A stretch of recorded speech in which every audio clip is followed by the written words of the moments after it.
Alright guys, welcome back to Urge. Going through something a little bit different here with Jameson and Alex. Gotta make sure we know our That's names who we in are. here. This is who we are. Mm-hmm. So, today we're going to be talking about sidekicks. Ooh. So, this is like an introduction to sidekicks. Right. Kind of how you make them, how they function, and then what we're going to do after this video is we're going to go through all of the individual options. There's 3 different options for sidekicks. You have subclasses of sidekicks. Yes, you have Expert, Spellcaster, and Warrior. So we'll do individual in-depth videos for each of those. This is just to give you all of the basic rules and everything to actually make a sidekick. Right. So that we can not have to repeat this at the beginning of every video and make it twice as long. We decided to make an executive decision there.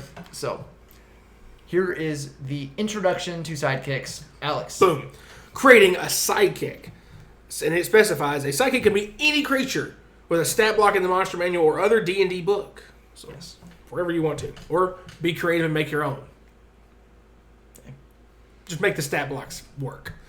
But the challenge rating of the stat block must be 1/2 or lower by design. And there's a reason for that, because you'll level up as a sidekick. Yes. So don't be worried about, you'll get stronger, promise. You take the stat block and add to it, as explained, what he will be doing later. Yes. So in order to add a sidekick to an adventure, they need to be a friend of one of the players, kind of thing, or it must be, and it's connected to the backstory if you want to make it seem like it's not out of place. Like why is a sidekick there? Why is this not a full player, full actual PC? Why is it just a sidekick? As far as for continuity, there's the word I'm looking for.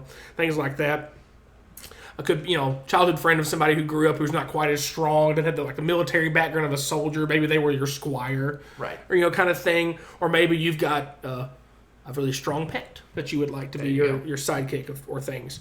As a DM, you kind of get to kind of determine a lot of things as far as that goes. Again, as with anything we talk about topics like this, DMs work with your players. Right. Players work with your DM.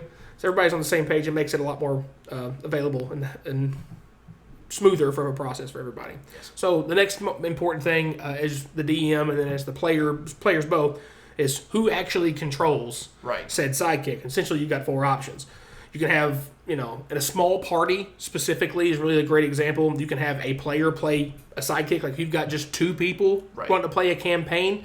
You could give each player a main character, and then they can have their own sidekick, and they can control both. Right. So you get like a character and a 2/3 maybe. Something like that. It's more than a half, but it's definitely not a full. We'll get a character and 2/3 to play with, so because it gives the party more depth. Right. It's also very difficult for a dungeon master to balance combat for parties smaller than 3 or 4, or parties much larger than 5. Yeah. Both are very difficult.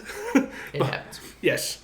Or if you've got maybe a interesting little one-shot idea, like this person's about to be doing. We're gonna try this out for ourselves and give you guys maybe a video review after the fact. Yeah, we'll see how that goes. He doesn't seem very confident in my abilities.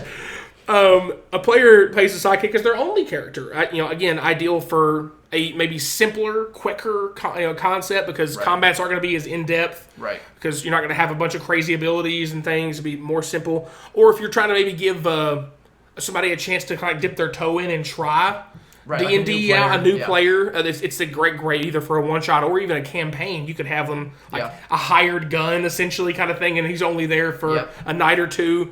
A great way to give somebody a chance to step in without, dipping their toe without having to go full-on D&D crazy. Right. Or if you've got just a sidekick friend, again, like if you've got 2 or 3 party members, you can have one sidekick that the group kind of plays together, which can be challenging, but also can be interesting because it allows your group to kind of, maybe they alternate turns who plays him. So you maybe disagree on strategy, agree on strategy. It creates some interesting things. Or the DM can play the sidekick. As a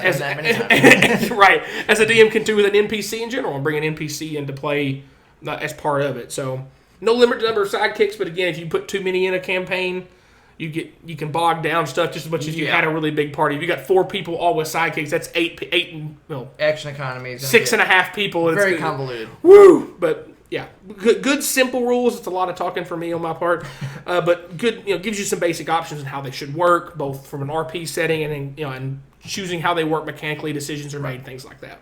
And then the second important thing is the actual mechanics of building a sidekick. Yep.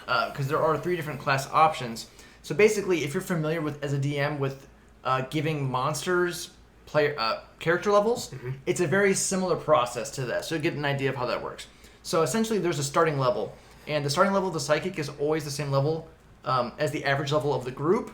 For example, if you have like a first level group of players, then the Sidekick will be a first level Sidekick. But if you have a 10th level group, you'll have a 10th level Sidekick.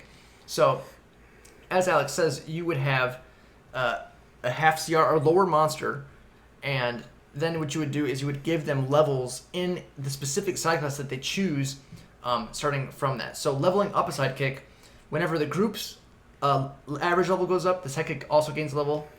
It doesn't count for the recent experience. It's just for balance purposes that they created.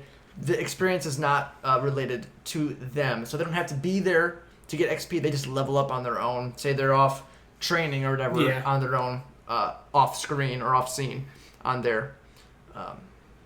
So then the next thing is the actual hit points. Just as any other character, when it gains a level, it's going to gain a hit die, and its hit point increases. Hit point maximum increases, and it's based on the hit die. Which, if you look at the monster stat block, it'll have like 3d8 plus 2 or whatever. Yeah. You would just, if it's 3d8, then their hit die is a d8, so you just roll a d8 whenever they level up, and you're going to add to that on top what their constitution modifier is, just as you would a player. Bingo. So that's the same thing. And then also when sidekicks are knocked to 0 HP, they function as players where they fall unconscious and make death saves. They don't just die like monsters typically would. And then proficiency bonuses. Basically, each table... There's a table in the book that we will show when we do the individuals on here or whatever that show what proficiency bonus they get based on what level they are. And then whenever their proficiency bonus increases by 1, you add 1 to their hit modifier and all attacks in the stat block, and increase all the DCs in the stat block by 1 as well. So just as you would with a character. And then lastly, there is the ability score increases. Again, functions just like as you would as a player. Each of these is going to have... basically, you adjust its stat block that relies on an ability modifier that you increase. So each of the different subclasses, or I should call them subclasses. They basically are character sidekick. So they call them sidekick classes. But essentially, it's a sidekick. It's like a subclass for like a monster. So yeah, pretty much. It's kind of interesting. But basically, you're just going to give them the ability scores as you would with a player. So, for example, it says if a Sidekick has an attack that uses its strength modifier, increase its attack's modifier to hit and damage if the strength modifier increases. And then if it says, if it's unclear if it's strength or dex for those, you can just choose one of them. Just use that as their attack stat. So those are the basics to actually building it. It's very similar to adding class levels to a monster. Yep. And then again, if you're at 0 CR, you're going to have like 3 or 4 or 5 health. If you have a half CR, you're going to have like 20-ish health. Yep. So depending on the power level that you want the Sidekick to have, you pick somewhere along between 0 and half CR, and you kind of build from there. Also keep in mind, some of these monsters can have flying or other abilities like AoE abilities or like pack tactics, stuff like that can add more utility on there. So just be aware. Do your research ahead of time, and again, DMs work with players work with DMs. It's going to be an interesting way, and like I said, we are looking forward to attempting this ourselves and figuring out how it goes. Yes. So again, we're going to go through each of the individual Sidekick classes, Expert, Spellcaster, and Warrior, in individual videos in depth. So make sure you check those out and keep an eye on the channel for those. If you enjoyed the video, guys, like, subscribe, hit the bell notification to know when those videos are coming out. And as always, guys, thanks for watching.